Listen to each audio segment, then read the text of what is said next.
أعوذ بالله من الشيطان الرجيم. بسم الله الرحمن الرحيم. Ramadan is here.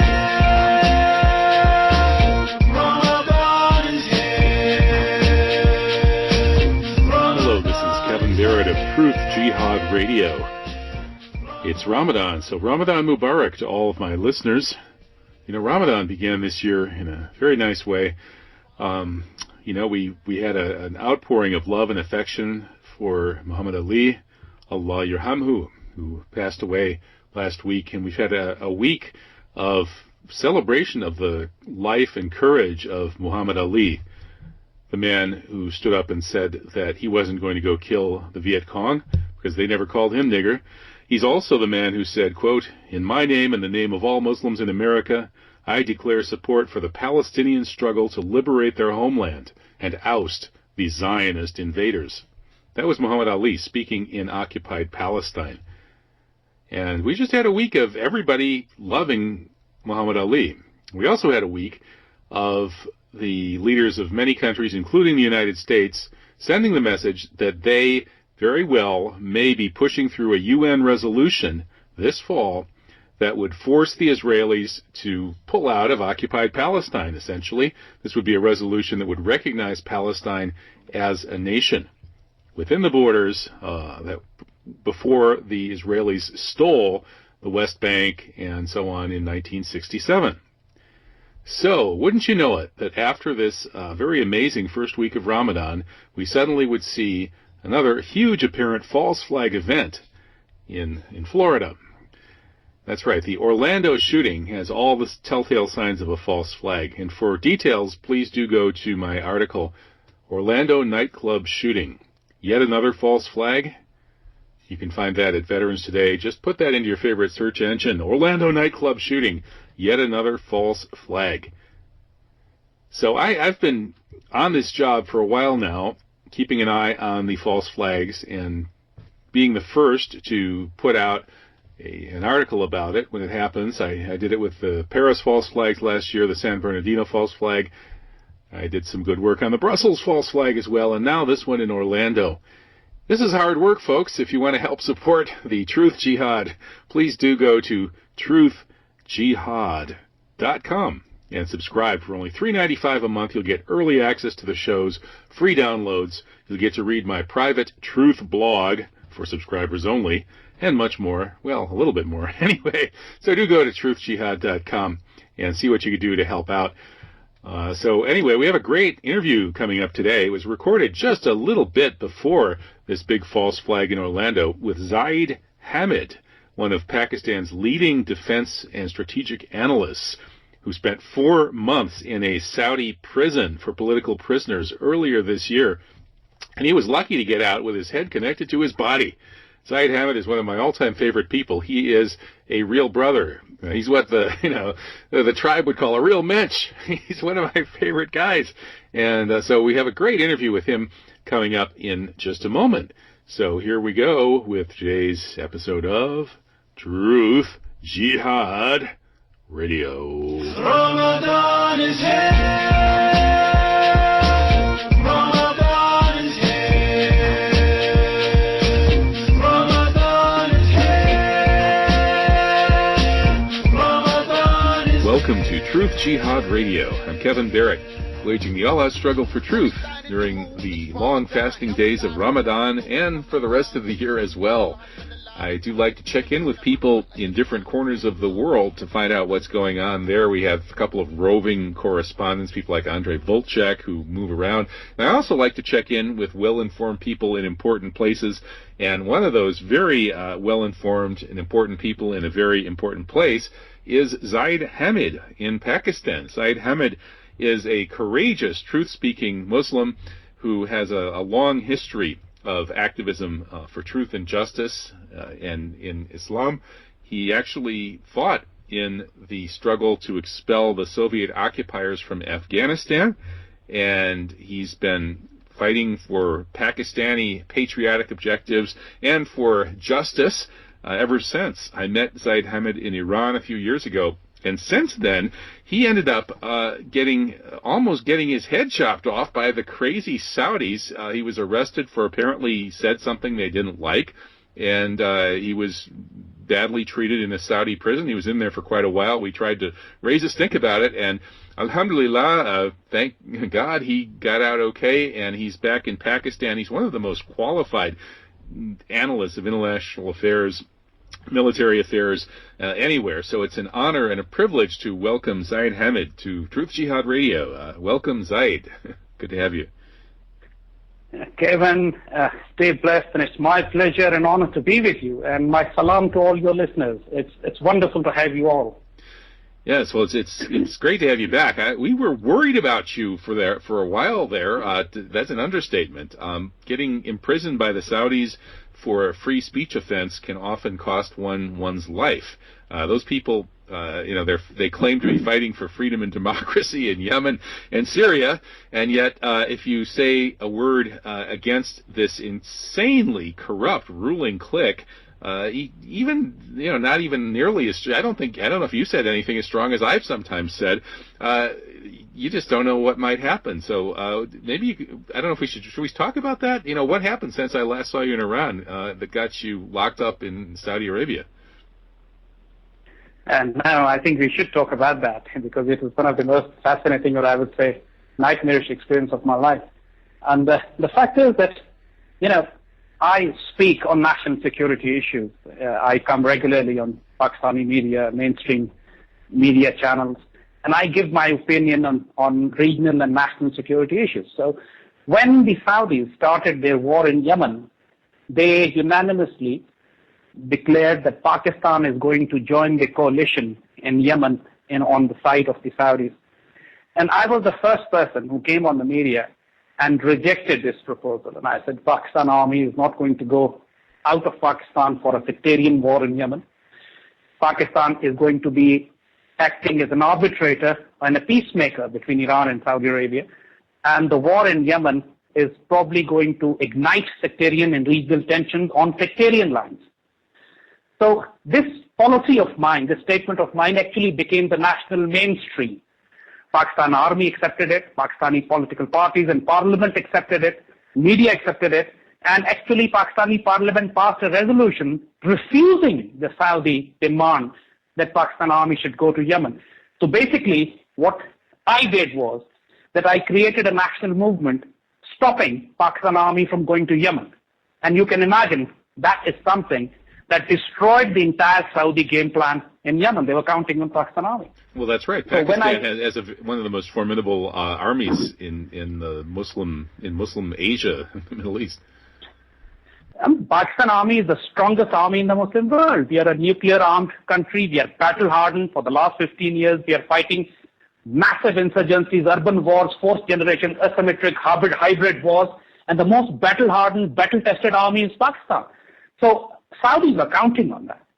So when I created a national movement refusing the Saudi demand, obviously Saudis were furious.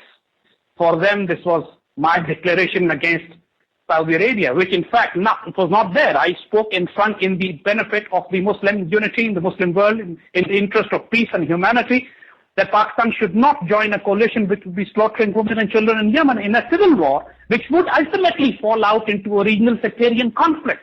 That's completely reasonable. That's totally. In fact, that's the demand. Actually, that's the voice in the argument that the Pakistani parliament took also later on. So when I went to Umrah for my pilgrimage last year, in this exactly same time in Ramadan, and just a few days before Ramadan, I landed in Medina last year, and Saudis were waiting for me, and they arrested me from Masjid al-Nabwi, and right from the most sacred of masjids, and I was arrested next to the grave of the Prophet, and my wife was also arrested. We were both kept in a prison for a night. In the morning, they let her go, and then my ordeal started. I spent next 4 months in the most notorious black holes of judicial system in the world, called the Saudi intelligence prisons, Wow. And my allegations on me were that I am an Iranian spy, and I have instigated this movement on behalf of Iran, and subversion against the kingdom, and subversion against the king. Basically the same allegations which gets the heads chopped off. I mean, the Sheikh Nimr was executed. He was number 47th in a list of 48, 47 people who were executed. Probably my number was 48, you know. Same allegation, same charges. Wow. That's well, so we were correct to be worried about you. Well, I mean, what it is a small word, I would say. You should have actually said goodbye to me. I mean, everybody in Pakistan thought it's goodbye. He's not going to come out. The Saudis themselves told me inside that they're either going to chop my head or going to keep me 10 years in prison. And, and there is absolutely no possibility that I can come out alive or sooner from that prison, from those black holes. And I was not alone there. I mean, there are at least 15 to 30,000 political prisoners in Saudi prisons. And I'm probably the only person who has actually come out to tell about this. Because the prison complexes are out in the desert. And nobody goes there except the inmates or the security guards. And they're spread into kilometers by kilometers. Can you restate that number? 30,000 to how many political prisoners in Saudi Arabia? You see, nobody exactly knows how many political prisoners are there. But from the 4 months that I spent in various prisons, I spent time in Medina, I spent time in Jeddah, I spent time in Qasim, I spent time in Riyadh, and I was brought back to Jeddah. So my interaction with hundreds of prisoners in different prisons, the wise estimate is that they have about 15,000 to 30,000 political prisoners only. You know, people like me, who are just there, the prisoner of conscience, or who are just there because they spoke something or said something or wrote something. I mean, there's no exact figure. Saudis would never tell you. Like, as I said, from the wise estimate can be anything between 15 and 30,000. And this is a country that sits on the Human Rights Council and basically tells the UN who they can put on their blacklist. It's unbelievable. Yeah, that's the same country we're talking about. You're right. I mean, there is absolutely no judicial system there, especially for the political prisoners. There are no trials. I mean, there are only. I mean, even monkey courts will probably have better trials than what have there. And there, you don't see any lawyer. You don't see any documents. You're never told what's the allegation on you.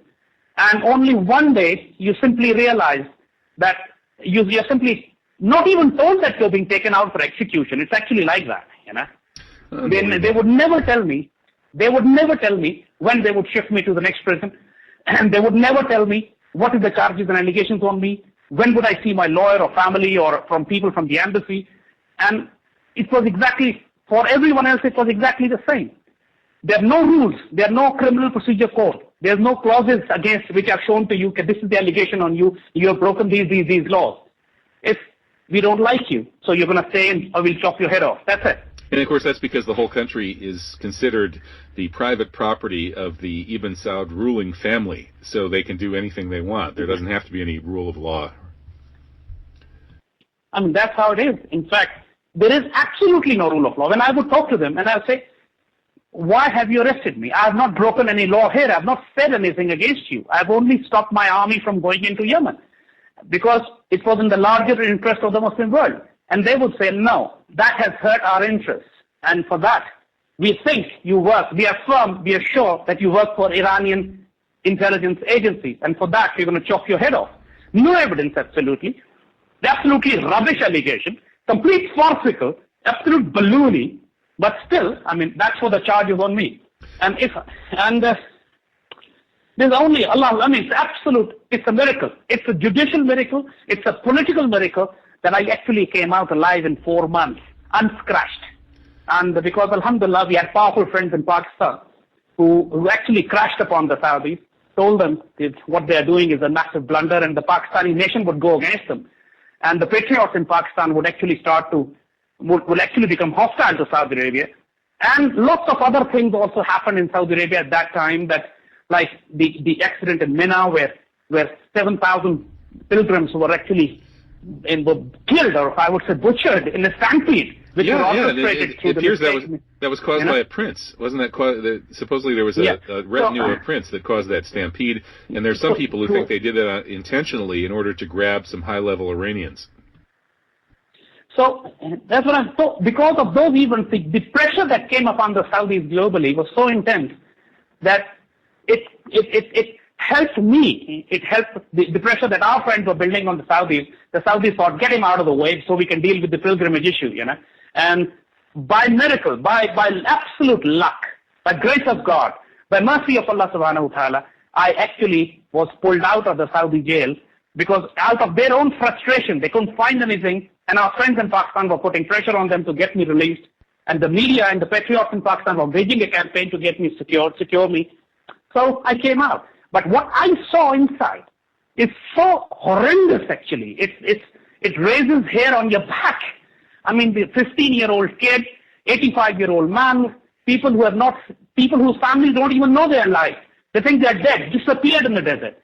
But they're alive, they're inside. Thousands of them. So they just disappear people, and these are a lot of these people are just suspected of saying the wrong thing about the ruling family or hanging out with the wrong people. These kinds of things. I mean, it's not like these people are organizing armed revolution against Saudi Arabia. Not that would be a bad thing, but no, these are just basically peaceful people who've gotten caught up because of, in some cases, what they say, in other cases, just who they're associated with, and maybe some of them are just kind of mistakes. It's crazy. You see, I mean, I'm not saying there are no terrorists inside those political prisoners, political jails. I mean, there are maybe to 10% people who try to bomb or suicide bombers or people who try to kill Saudi. I mean, Saudis have a right, of course. If they find somebody with a suicide jacket, they have the right to put him in prison. Fine. But the 90% of the people in those jails are those who are prisoners of conscience, as we declare them. Like people like me, who had not committed any crime, who were not violent, who were not militant, who were not aggressive, who just gave an opinion, or maybe wrote some article in the newspaper or on a Facebook or on a Twitter account, from all over the world. I mean, there were an Egyptian journalist, I don't know his name, I was told about him that he wrote something 6 years ago in an Egyptian newspaper against the Saudis, and the Saudis waited for him. So when he came for Umrah and Hajj, they caught him from the airport. So the wait and ambush kind of thing. That's exactly what they did with me. But another interesting dimension is that while I was in prison, the Indians actually came to the Saudis and demanded my extradition. I mean, that's the amazing part. That's the fascinating part. The Indians, they probably dislike you. Saudi Arabia. And let's tell the listeners a little bit of the background there. You've kind of been a thorn in the side of the Indians because the background here is the Indian military and intelligence service is, of course, notoriously brutal and corrupt. What they're doing in Kashmir is every bit as ugly as what the Zionists are doing in occupied Palestine. And there's a current in India that thinks that Pakistan should still be part of India, and they want to take it back. And you're a Pakistani patriot who's working against that, and one of the more outspoken and successful ones. So you're probably not, and you're always exposing the shenanigans of the Indians and their false flag terrorism and their fourth generation warfare. They probably don't like you very much. Well, that's an understatement. I'm the most wanted, hated man for the Indians in Pakistan, to put it very simply. And they want me dead.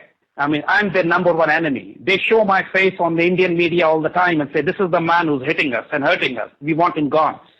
And so I exposed their game plans, as you said. I exposed their war against Pakistan. I developed a response, information war, counter-propaganda. I exposed their disinformation. And I revived the nationalist patriotic sentiments within the nation against the Indian hegemony in the region. So naturally, I am their number one enemy in Pakistan. And the one who's waging the war of the narrative, war of the words, war of the media, information warfare. So when news came out that I've been arrested, Indians reached Saudi Arabia and they demanded my extradition. And obviously, when Indians would demand extradition of a Pakistani citizen, that would make Saudis very confused because Saudis thought, I'm an Iranian agent. And why would Indians want an Iranian agent who's a Pakistani national? So it's getting confused now. It's getting very murky. So then obviously, and as I said, these things also generated extreme responses from Pakistan because once India gets involved into anything, the Pakistani defense establishment and Pakistani patriots and armed forces, they get very alarmed. And naturally, it was the relationship between Pakistani armed forces and relationship between the Saudis and the rest of the Muslim countries are very close, even though political relationship may not be, but the defense relationship and cooperation is strong. So I assume, I'm not told who were the players actually involved in securing my release, but I assume that they were very strong players within the Pakistani defense establishment who, once the Indians got involved, Pakistan Armed Forces got very alarmed. That's right. If the Saudis want a good way to have the Pakistani government say, release this guy, it's to start talking to the Indians about handing you over. You see, interesting thing is that in Pakistan, the political government actually told the Saudis to keep me in jail because I was a thorn on the side of the political government as well. Well, that's true, yeah. Yeah. So here is my own government telling the Saudis, keep him in jail, don't let him come out. Here Indians come and they say, hand us over this man because we want him, because he's our enemy number one. And under this scenario, you can imagine coming out from Saudi Arabian jail in 4 months is, as I said, nothing less than a political miracle. And I came out without any conditions, without signing any papers, without any terms and conditions. So I came back, started speaking exactly the same way as I used to speak before, as I'm talking to you now. And I'm sure now I won't go back to Saudi Arabia, at least I can't. Yeah, well, I'm a little concerned too because I go on Press TV, which is based in Iran, and regularly say some very harsh but unfortunately accurate things about the ruling family of Saudi Arabia. That they're incredibly corrupt. They're a disgrace to Islam. They're bulldozing and destroying the Islamic holy places and monuments. They're propping up the Rothschild petrodollar on behalf of the Zionists and imperialists. They're working openly with the Israelis now to commit genocide in Palestine. And this ruling family is a bunch of Sybarites. They're notorious for flying around the world and doing incredibly disgusting and decadent things that I won't even try to describe because it's Ramadan and I'm fasting. But I do describe them sometimes on Press TV. And somehow I think that I would not be very appreciated any more than you were if I went to Saudi Arabia. So basically we need to liberate the holy places before I can do pilgrimage. Yeah. Yeah, I won't recommend you to go there. Yeah. No way. I mean, at this point, oh boy, it's telling the truth these days it's getting the world seems that that opening that we had for a while in the world where at least the Western countries sort of pretended to respect free speech and so on, it's closing down. It's getting harder and harder to tell the truth. It was in every time like this, Kevin. In human history, the person who speaks the truth, stand up to tyrants, try to revive his nation, try to speak against the tyranny of the time, would always lose their heads or end up in jail. So all the free men of the world have spent time in jails. I mean, this has been happening throughout the human history. But of course, in these times, when the information can be transmitted so fast, so rapidly all across the world, it's an information burst which humanity is facing right now. This kind of thing has never happened before in the last 5,000 years of human history, of civilization that we document. But this is a very difficult age to live in. You speak something in one corner of the world, and within seconds, it's global. And you have all the enemies from all across the world pouncing upon you. Right. So it's a very risky world to live in these days, no doubt about it. And people who are speaking the truth in these times are the real heroes. There is absolutely no doubt about it. Well, I sort of... Alhamdulillah, I can count you amongst those. You're doing a very difficult job in very difficult environment. And my respects, all my respects to people like you, mashallah. Well, thank you. I appreciate that. And you too, I see you as part of this tradition of speaking truth to power that has existed throughout the world in all places and all times. And in the Islamic world, there in Morocco, the Malamatiya tradition, which I know in other parts of the Islamic world, the Malamatiya are these crazy people who do ridiculous things to show that they don't care what anyone thinks of them except God.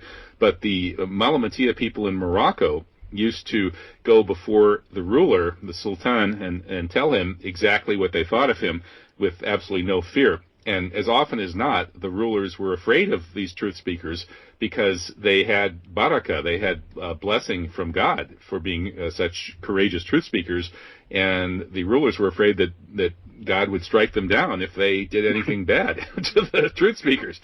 So there is that tradition in parts of the Islamic world. The truth has its own intrinsic power. There's no doubt about it. It has spirituality in it. It has strange force field around it. Anybody who speaks the truth, even though he's unarmed, he's just a media person, a writer, an analyst, or a journalist, but if he's generally truthful man, world is afraid of him. You're right. Absolutely. Well, let's talk a little more about this Saudis and their controversies right now breaking out here in the United States. I think the establishment here recognizes that even by their corrupt standards, the Saudis are out of control. We hear from behind the scenes that supposedly the Saudis told the Obama administration before they attacked Yemen that this would all be over within a week or two, and that it was on that basis that the Obama administration went along with it and agreed to back it. I don't know if that's true or not, but that's the kind of the rumor.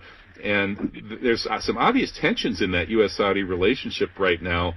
We have the 28 pages scandal and the JASTA bill in Congress that would allow victims of 9/11 and other terrorist attacks to sue state sponsors of terrorism abroad. And it's written to target Saudi Arabia for 9/11.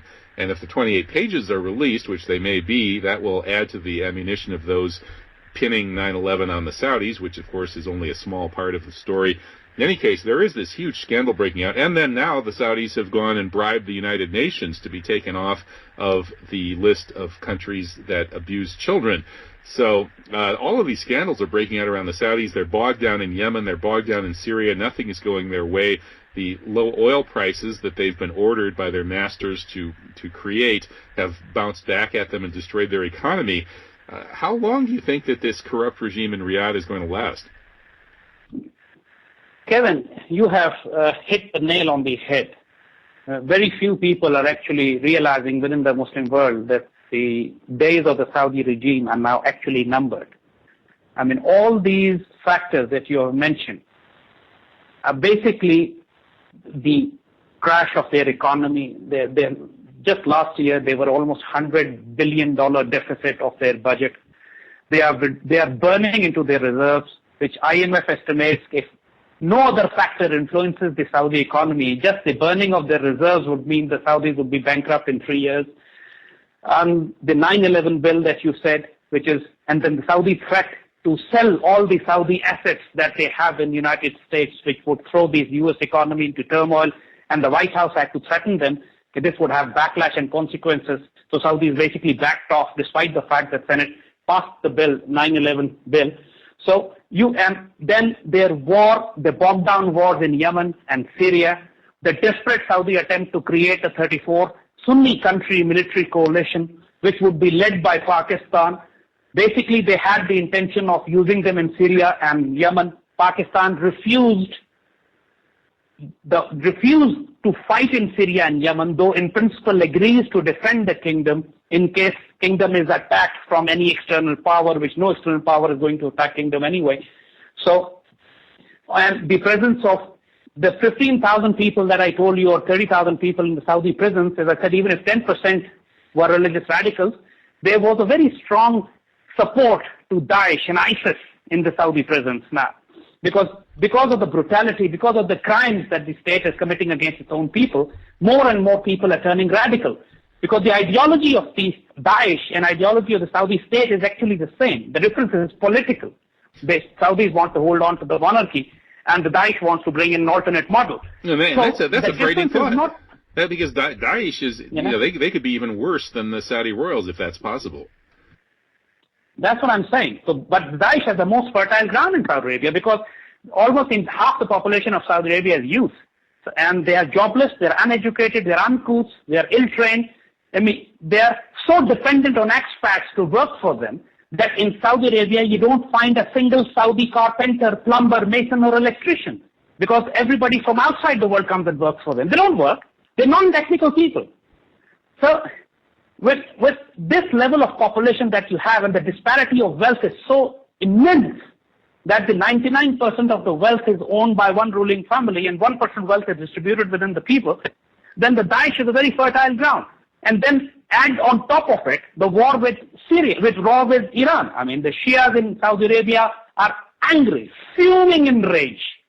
And this war in Yemen has actually turned its table against the Saudis. There are border towns in Saudi Arabia, in the Najran and Jizan regions, which are actually not in control of the Saudi government anymore because of the missiles and the rockets that are coming in from Yemen into Saudi Arabia. And the YouTube videos are filled with those, that Saudi armored columns have been ambushed and destroyed in the gorges of Yemen on the borders between Saudi Arabia and Yemen. So it's a chaos, it's a crisis. And they've generated a fund, a theoretical, hypothetical fund to generate $2 million for alternate economic sources other than oil. But that plan will take 15 years to implement. And Saudis don't even have a year. Next year budget they don't have to spend. They're burning out into reserves, as you said. Next 2 or 3 years, if the same oil prices remain, Saudis will be bankrupt. They're taking loans right now. All the construction, major construction in Saudi Arabia has come to a stop because the government can't pay them. And Bin Laden company just fired 50,000 workers in a day. Because Bin Laden is the biggest construction conglomerate there. So, and of course, they had a tragedy at the Hajj. Their crane smashed into the Grand Mosque and killed a lot of people recently. Exactly, but that's not the reason why they fired 50,000 people. They fired 50,000 people because their government contracts have stalled. The government is not paying them because the government has no money. Even for day-to-day business now, the Saudi government has to take loans. So with this scenario, an upheaval in kingdom is a very real possibility within the next 12 months. And that's not too far. 12 months is like tomorrow and in a geopolitical sense. And because the upheaval, if that takes place in that kingdom, would also upset the entire GCC, Gulf region, Dubai, UAE, Qatar, Bahrain, Oman, all these would tumble like dominoes because they're all dependent economies on Saudi's economy. So, and presence of the Saudis falling out with the Americans, Saudis falling out with the Russians, Saudis falling out with the Iranians, then an economic chaos, then the uprising within, and the power struggle within the royals and the war in Syria and Yemen. This is mouthful for even for the most powerful country in the world, and let alone Saudis, who are absolutely not prepared to handle this. Well, it's their mismanagement of practically everything, their relationships with important countries, their economy. It's mind-boggling. And, starting these wars, attacking Yemen and Syria at the time, exactly the wrong time. And then, why do you think that they pumped so much oil? The standard wisdom is the reason that the oil prices are so low is that the Saudis themselves started pumping more oil and refused to the OPEC proposals for limiting oil production. Now, why would they do that? The established wisdom is they're basically ordered to do it by their Zio-American masters who run the world's oil prices in order to wage economic warfare against Russia and Iran and Venezuela. But it's certainly not in their interest to have such low oil prices, is it? I totally agree with you because common sense demands they should have stopped their oil supply so the prices could increase, so the revenues could be generated. But whatever they are doing is against common sense and actually makes you think, why on earth are they doing this? It doesn't make any sense. Nothing makes sense there. Well, let me throw out a possibility here. I just happened to catch this on public radio here in the United States, which is usually a vast wasteland of totally useless information. But there was a guest expert on who said that the Saudis are pumping like there's no tomorrow because there isn't any tomorrow. That is, they know that the last of the fossil fuel that's going to ever be pumped out of the earth is going to be pumped out in the next very short time frame. In other words, very, very soon, for some reason, there's no longer going to be widespread pumping of oil anywhere on earth. And so he said that the Saudis are intending to make sure that as much of the oil that is pumped between now and the end of the oil pumping era, which is going to be very soon, is pumped out of Saudi Arabia, rather than the tar sands of Canada and so on. And the host asked, well, what is this black swan? That's the term he used. That's coming. That's going to end the pumping of oil. And the guest was kind of coy about that. He wasn't very specific. It sounded like it could be a new alternative energy technology at best, or it could be World War III at worst. I don't know. That was a very interesting little bit of information that I think sort of slipped through the cracks here in the establishment media. And I wonder if that's true. Have you heard anything that could possibly verify or disconfirm that? Kevin, I would respectfully tend to disagree because lots of theories have been thrown that why Saudis are doing this. One of them was that they are trying to destroy the fracking industry in U.S. so that that industry is destroyed. Saudis could take the economic losses for the time being, but the fracking would be destroyed and U.S. oil would not be produced, shale oil would not be produced. But I don't believe that. My assessment is, if you look at the holistic picture, that's not one single mistake, the oil pumping that the Saudis are doing. It's a systematic sequence of snafus, as they use the military term, situation normal, all left up, and they're systematically, they're making a series of blunders, like their adventure into Syria, their adventure into Yemen, their very harsh treatment with their own population, they're falling out with the Americans, they're falling out with the Russians. They are being led into a trap by some very dubious advisors or from within them.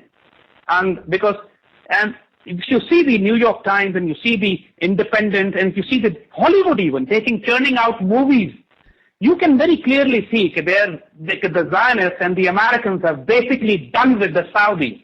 And now there's a plan for a regime change, not just for a political change, but also for redrawing of the maps.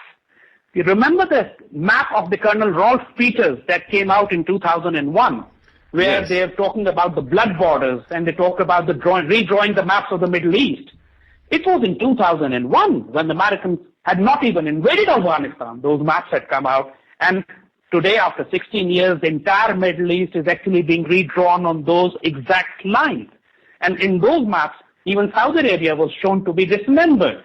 I mean, there was no Saudi Arabia, there was no Najaf, there was no Riyadh, there was no Saudi kingdom or government. There was only like a Vatican, a holy sacred region of Hijaz, Makkah, Medina, and Jeddah. And rest of the desert was completely nothing. And then the oil field and the oil region was under a Shia state from Iraq, So whatever is happening, I personally feel that if the Condoleezza Rice called it the birth pangs of a new Middle East, and so it had to be Saudis now, when the Iraq and Syria and Libya and Yemen has been decimated, it had to be Saudis. It's their turn. So it's not just a matter of pumping oil. It's being caught up in a greater game where reshaping of the Middle East is being done. Americans are now more aligned with the Iranians, and Saudis are done with. They are disposable now, and they will be disposed. It sounds like they could be. It could be that they're being set up for a big fall. In which case, though, they could lash out in really nasty ways. In the meantime, it's kind of surprising that Peters and his blood map would want to have the oil fields part of the Shia world allied to Iran and Shia-dominated Iraq, because, well, Iran has been a thorn in the side of the empire ever since the Islamic Revolution of 1979. And we're hearing a lot of anti-Iran rhetoric still, too. And the two major presidential candidates here in the U.S., Clinton and Trump, are both very, very anti-Iran, at least on the surface. So how do you think the geopolitical managers would want to allow the Saudi ruling family to cede its role as the custodian of the world's biggest oil fields and hand that over to essentially to the allies of the Iranians, who are essentially an independent power that has been none too friendly to the West and to Zionism? Kevin, there is one complex issue within the Muslim world that the rest of the world do not understand. Vis-a-vis the relationship with the Americans and the Judeo-Christian civilization. The fact is that for the Americans, for the Israelis, it's the Sunni Islam which is the threat, not the Shia Islam. I mean, I'm making the statement, let me explain that to you. It seems very strange. It's an odd statement to make. But in the Sunni Islam, there is a concept of Khilafah, the central unified Sunni Muslim government across the world. Shias don't have any concept like that. They have a concept of imamah. I argue with Shia friends about this, and I tell my Shia friends they should get in on the Khilafah thing. Yeah. So the Shia concept is imamat. They have single leadership of an imam who is basically the imam of the Shias, because Sunnis don't accept Shia imams. So in 1924, when the Middle East was actually balkanized, when Saudi Arabia was created, when it was actually the dismemberment of the Ottoman Empire, which was also the seat of the Islamic Khilafah. You got it now? Yes. And yes. It is the concept of Khilafah which scares the Americans a lot. Bush has actually said in his speech that they will never allow an Islamic Khilafah to be developed in the Middle East. And of course, that's why they created this bogus Khilafah of Daesh. Exactly. To smear the idea. That's precisely the reason. Yeah. So now when people, the actual Christians. Right. When people hear the phrase Islamic State or Caliphate, they think of Daesh. Exactly. That's exactly what the Americans have done, because they are afraid that Khilafat could come in the Sunni Muslim world, because the Sunni concept, which has remained within the Sunni world for the last 100 years. And it was only broken down after the First World War, when the Ottoman Turks were destroyed, and the Saudi Arabia and the Middle East and the Iraq and all these countries that you see today, they never existed before the First World War, because they were part of the Khilafat of Ottoman Empire, you know. And that is why the Americans created this fake Daesh, the Khilafah. So the world would say, this is how the Muslim Khilafah is going to be, which is again a hijacking, a psyops, an information war, a perception management, a narrative which the Zionist Christian civilization wanted to throw at the world, saying, this is how the Khilafah is going to be. So basically, if you see, the Americans are afraid of this concept of Khilafah, revival of Khilafah, which is a very mainstream concept in the Sunni Islamic thought process. But even though they take Islam as a whole as a threat, but within this whole, the Sunnis are a bigger threat, because Shias are 12% minority, only 12% within the Muslim world. That even if they are volatile and active and hostile, even if they are angry against the Americans feel, the Jews feel, Zionists feel, they can handle the Shias later on once they deal with the main body of Sunni Islam, which is the actual threat. You got it now? That makes perfect sense. And of course, I would argue that that's why we need unity. That essentially we shouldn't be thinking of Sunni versus Shia. We should be thinking of the 5 major law schools, including the Jafari Law School, the main 12er Shia Law School, are all part of normative Islam. And that's the only way to beat this divide and conquer strategy. That's exactly the argument that I have always built, and that's what landed me in the Saudi jail, because I said Pakistan should act as a pacifier. You know, Pakistan should not take sides in this sectarian war which the West is trying to build within the Muslim world, and that's why Pakistan has a very strategic role within the Muslim world, because Pakistan is close to the Arabs, Pakistan is close to the Turks, Pakistan is close to the Persians, Iranians, and even though the Persians are hostile to Arabs and Arabs are hostile to Turks and Turks are hostile to Persians, still they're all comfortable with Pakistan. And that's why you find all the enemies right now of the Muslim world, they are ganging up on Pakistan today. They have decimated the Middle East. The only large country left in the Middle East is Saudi Arabia, which is going to go down now. All the signs are that they would. The stranglehold is now coming tight around their necks. But Pakistan is still standing. And the war that they're waging in Syria and Iraq, they are waging this war since 9/11 against Pakistan. The Americans went into Afghanistan not for Osama bin Laden or Taliban. They went in there to destabilize Pakistan. And since then, we have given 100,000 lives.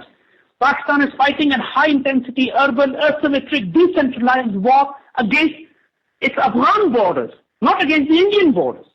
And every JSOC, Joint Special Operations Command, CIA drone wars, terrorist groups, insurgent groups, again, here also, the Americans hijacked the name of Afghan Taliban and created a local Taliban group called Tehreek-e-Taliban Pakistan, giving them the same name as Afghan Taliban. When in reality, Afghan Taliban are local freedom fighters who are fighting against American occupation, while TTP are another Daesh, another ISIS, created by the Americans in this region to fight against Pakistan.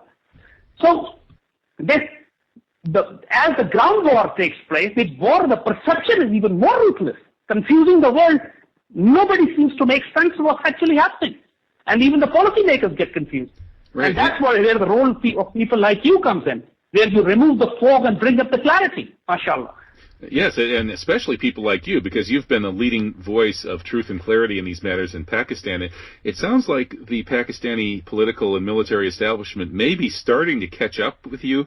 You know, the listeners may not understand that the Pakistani ruling elite tends to be very secularist, very corrupt, and pretty confused, like many so-called third world elites. And voices of truth and patriotism are not necessarily the ones that carry the day in a place like Pakistan all the time. But and I know you've had sort of an uphill struggle to alert your compatriots in Pakistan of the threat of what's really going on here with the post 9/11 asymmetrical war on Pakistan that you just described. But you recently sent out a notification that it seems the Pakistani military is starting to wake up. Maybe you could discuss that. Yes, I mean, let me explain to our listeners that in Pakistan there are always two power centers. One is the political power center, the military power center. And traditionally, historically, military has been the custodian of the country's ideology and the frontiers, and they are the guardians of the country. And the politicals, they are actually like politicians of every in the country, the bloody rascals actually. And they are for sale. You could put they would sell their soul to the highest bidder. And this democracy that we have in Pakistan today was actually brought into place in 2007 by the CIA. It's a CIA-sponsored democracy. And as they say, the old idiom, be nice to America, they'll bring democracy to you. That's exactly what they did. They brought democracy to Pakistan. And one of the most corrupt men in the world, Asif Ali Zardari, the man, when he shook hands with the British Prime Minister, the headline of the British papers was that the British Prime Minister should count his fingers. The man was known to be a bloody thief. And he was appointed as the president of Pakistan. And it was during this time that the America started this massive implosion of the Pakistani state, economic implosion, sending in insurgents, supporting terrorist assets within the political parties. Every political party of Pakistan has a militant gang. And there was absolute anarchy in the country. Even the general headquarters, the headquarters of the army was attacked, air bases were attacked. Pakistan army was taking massive casualties in an urban war where the enemy was not visible. Like the suicide bombings, like the IEDs, attacks in the urban centers. The Marriott Hotel in Islamabad was blown up. You must have heard that, the big news. Yes. Yeah. So everywhere in Pakistan, Islamabad looked like a city in a war zone. It looked like a garrison city because of the barricades and all and checkposts. So this kept on happening with Pakistan for the last 9 years especially. And that was a time when I came up in the media, started to explain the different dimensions of this war, that the role of the CIA, the grand strategic objectives of the American presence in Afghanistan, their nexus with the Indians, their alliance with the militant terrorists, proxy gangs, who are presented as Islamic militants, but actually they were CIA mercenaries, the role of the Blackwaters and the XC and the JSOC. So finally Pakistan Army started to understand what kind of war is being imposed upon us, because in fourth generation and fifth generation war was a new doctrine. And army was not actually, it came so fast, Pakistan didn't know what hit us actually, but it was, Pakistan Army was able to regroup, reorganize, backed by our analysis, backed by our perception management, our information war. And now it has come to the stage that Pakistan has finally, just last week actually it happened that Pakistan Army chief stood up to the Americans and said, now we would not allow any violation of our sovereignty by the Americans. We will not accept the American hegemony in the region. Pakistan, in the meantime, in the last 4 or 5 years, aligned itself very strongly with China. And that China is the neighborhood gangster, as you'd like to say. And now they're aligned with Pakistan. China promised $46 billion of economic investment into Pakistan to reach the port of Gwadar, and which the Americans take as a major threat. For the last so many years, the Americans have been trying to dismember Pakistan in Balochistan. They were trying to occupy Afghanistan and dismember Balochistan so that they could build their pipelines from Turkmenistan, Afghanistan, and Pakistan to Gwadar. They could control the Central Asian fuel assets, fuel pipelines. The war of the Pipelinistan, you must have heard that. Oh, yeah, and a lot of people think that was one of the motivations for 9/11, was that there was that. That's what I'm saying. Yes. So Americans were actually trying to control Central Asia, Afghanistan, and Pakistan for their pipeline. But Pakistan built strong relationship with China as well, and China projected its force very powerfully, economic force. And now there's a plan called CPEC, China-Pakistan Economic Corridor. From China to Gwadar, there will be railway lines and road links, and China plans to take $1 trillion worth of its exports through Pakistan. And that's huge stake. So with this kind of strategic realignment, economic realignment, Pakistan has now stood up to the Americans and said, look, we will not allow your hegemony in the region. We will not allow Indian presence in Afghanistan. We would not allow India to wage war against Pakistan from the Afghan soil. Afghan intelligence, CIA drones, Indian RAW, they are waging a war against Pakistan, trying to stop this CPAC. And now Pakistan will not tolerate this. So in the last few weeks, there's a massive confrontation building between Pakistan and Americans now.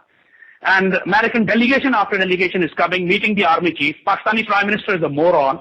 He's out of the country. The whole government is out of the country. He's the next extension of Zardari, one of the most corrupt man this country could produce, again brought through this fake fraud democracy. So there's a confrontation between the army and the political government also. Anything can snap at any moment. There could be a coup against the government could face massive protests on the street against it because there are some political parties which are creating chaos and crisis for the government because of the corruption. These Panama Papers which have come out have very hard hit the political government in Pakistan. And do you think the Panama Papers was the Panama Papers part of the fourth generation warfare operation designed to destabilize countries like Pakistan? You see, Panama Papers, I personally believe that there was a deliberate CIA leak. There's no doubt about that. Yes. But the target selection would be selective. They only take out those countries or governments or regimes where they want to create more anarchy, more chaos, more economic upheaval, part of the hybrid fourth, fifth generation wars. Because every multinational in the world has offshore accounts. But you are not seeing this kind of reaction happening in America or any other places. And also the fact is that the American economy is going down. Just like the Saudis are going down, Americans are also going down. And the US government finds it an easy way to seize this so-called ill-gotten wealth. So that it stabilizes itself economically, to pay off some debts, to be able to have some extra cash at hand, because the offshore economy is almost $20 trillion. And in US debt is $19 trillion. So imagine if you seize all these offshore accounts, declaring them as illegal, the debt is paid off. Well, if you could do that, I would do that. It also forces the money launderers to put their money in the American onshore money laundering system. That's what I'm saying. So this is a very easy way to grab money from those people you don't like. And that runs into trillions of dollars. So that makes them richer overnight. And lots of regimes would tumble, lots of economic upheaval would take place. So cascading effect in the poor countries or in the countries where you want to create an upheaval. Well, every act has multiple objectives. But these Panama Papers have definitely hit Pakistan very hard because the whole political elite stands exposed. And there are people on the streets against them. It's one of the biggest crises in Pakistan right now. And because of that, the government is paralyzed. And the government is paralyzed. Army is panicking because India is moving around in the region. Indian Prime Minister was called the butcher of Gujarat, the manslaughterer, the person who burns humans alive and rapes the women and dances on them. Americans would not be giving visa to Modi just a few years ago because he was a genocidal monster. And now he's the best friend with Obama just because he has become the prime minister. So this animal is actually going around in the region, isolating Pakistan, in Saudi Arabia, in Iran, in Afghanistan, in America, in Bangladesh, in Central Asia. And Modi is basically isolating Pakistan, sending in insurgents, sending in terrorist gangs, sending in money, waging an information war. And the environment is that once the Pakistan reaches an implosion level, so the Indian independent battle groups can roll into Pakistan under a military doctrine called the Indian Cold Start. It's a doctrine that they have developed that they would attack Pakistan without any warning. And to respond to that, Pakistan has developed tactical nuclear weapons because we don't have conventional army enough to stop the Indian independent battle groups rolling into Pakistan. So it has actually become that dangerous. Pakistan is the only country in the world which has developed tactical battlefield nukes because we don't have the conventional capacity to stop the superior numerical numbers of the Indian army which is waiting on our borders to roll in. So this is where the world has come in. It's a very scary situation, and we only have about 30 seconds to a minute left. You mentioned the role of Iran in this, and that some of these fourth-generation warfare terrorists that the Indians have infiltrated them into Pakistan and through Iran. Does that mean that the Iranians are letting that happen, or what's going on there? You see, in the recent weeks, lots of tension has developed between Pakistan and Iran also because Indians are building the Iranian port of Chabahar. That is next to the Pakistani province of Balochistan. So now what has happened is Pakistan has captured many serving Indian army and intelligence officers actually operating inside Pakistan, and they have come through Iran. Whether Iran knew about it or Iran did not know about it, that needs to be seen. But that has generated lots of friction between Pakistan and Iran. While Iran is having diplomatic and political economic relations with India, why is Iran allowing India to exploit Pakistan's vulnerabilities and waging a war against Pakistan? The Indians are trying to do that. So that's a very tricky situation for Pakistan now, because Iran is a friend and brother and ally. But its soil is being used by the Indians. And whether Iranis have been kept napping, or they were careless or casual, or they didn't realize the intensity or seriousness of it, that needs to be seen. And that's what Pakistan is negotiating with them right now. But this is what Indians are doing. So with the Muslim world, like the Zionists in the Middle East, the Muslim world should be very careful of the Zionists in Delhi. Modi is an animal. He is not a human being. Well, that's right. And Indian intelligence notoriously has been cooperating very closely, if not having been totally taken over by the Israelis. Well, we've hit the end of the hour. Thank you so much, Zaid Hamid. I appreciate your incredible work. I appreciate your contribution to the book, Another French False Flag, which is a brilliant geopolitical. Wait a second. Are you in that book, or are you in We Are Charlie, Not Charlie Hebdo? I'm getting spaced out about my two books. Anyway, it's a fantastic contribution to whichever book you're in. People should buy both books, Another French False Flag and We Are Not Charlie Hebdo. And your analysis, I think, is really unparalleled in terms of what's happening in that part of the world and the larger global situation as well. So keep up the great work, brother. Ramadan Kareem. Stay blessed, Kevin, and to all the listeners, and Ramadan Kareem to all of you, and stay blessed, and inshallah, I look forward to be with you again. Inshallah. May Allah be with you. Barakallah feekum. Assalamu alaikum. Decided to move, it's Ramadan. Now I got a plan before it's come and gone. Getting close to Allah, spend a lot of time. Circulation of my heart like a sonogram. Everybody knows we got to fast, but does everybody know how the time is passed? Is it sleeping all day and the night's a blast, and forgetting the reward as the month is past? I know you gonna wake up right, drinking water, maybe being pie, praying at sunrise, fasting the day, keeping that dean tight, breaking fast with some days, part of we at night. Alright. It's a blessed month, doesn't mean that it's hard that you can't have fun, but strive in your heart to your Lord the one, and be blessed by Allah when the month is done.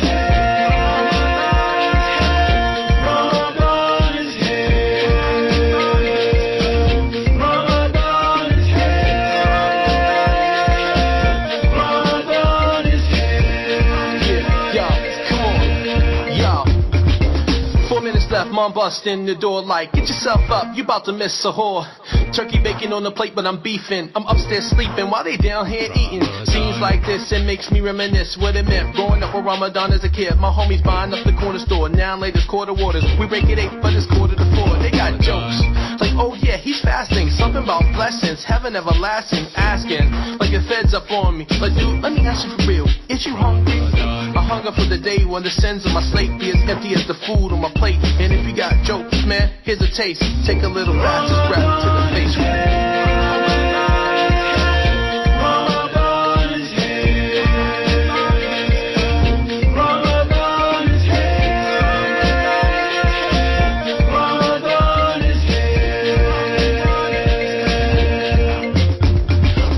Vibrations, more donations, dinner invitations, many supplications.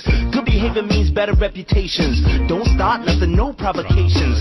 No fighting, no argumentation. From the fitna and the drama, take a vacation. Mosque is packed with a huge congregation. Some just come as an annual visitation. Some just come for the hum of the recitation. Memorization of revelation. Less temptation and more contemplation. Getting ready for the Eid celebration. Shake a lot of hands, giving salutations. Salam alaikums, peace upon the nation. The world is one, forget the segregation. Another Ramadan, congratulations.